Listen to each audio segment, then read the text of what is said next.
Hello guys, இன்னைக்கு வீடியோல ஒரு quick and simple ஆன one pot சாம்பார் ரெசிபி தான் பார்க்க போறோம். இது வந்து இட்லி தோசைக்குலாம் சூப்பரா இருக்கும்.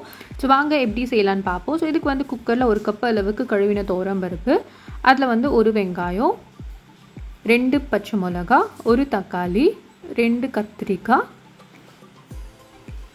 ஒரு கேரட், அப்புறம் 1/2 ஸ்பூன் அளவுக்கு கல்லுப்பு, 1 ஸ்பூன் அளவுக்கு வீட்ல அரைச்ச மிளகாய் பொடி, 1/4 ஸ்பூன் அளவுக்கு மஞ்சள் பொடி, 1 ஸ்பூன் அளவுக்கு எண்ணெய், அப்புறம் தேவையான அளவுக்கு தண்ணி ஊற்றி பூண்டு போட மறந்துட்டேன், ஒரு 5-6 பல் பூண்டு போட்டுக்கோங்க.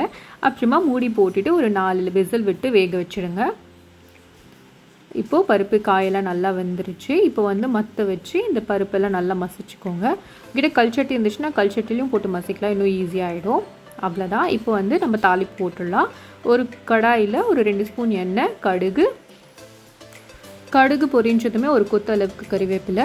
இங்கே வந்து சின்ன வெங்காயம் யூஸ் பண்ணியிருக்கோம், 10 போல் சின்ன வெங்காயம், ஒரு 1/4 ஸ்பூன் அளவுக்கு பெருங்காயம் போட்டு வதக்கணும். தாளிப்பில் வெங்காயம் யூஸ் பண்ணுறது ஆப்ஷனல் தான். உங்களுக்கு வேண்டானா வெறும்னே கடுகு பெருங்காயம் மட்டும் தாளிச்சிட்டு அதில் பருப்பு நீங்கள் வந்து போட்டுக்கலாம். இங்கே வந்து நான் வேக வச்ச பருப்பு ஊற்றிக்கினேன். இப்போது இதில் வந்து ஒரு லெமன் சைஸ் அளவுக்கு புளியை கரைச்சி ஊற்றிக்கணும்.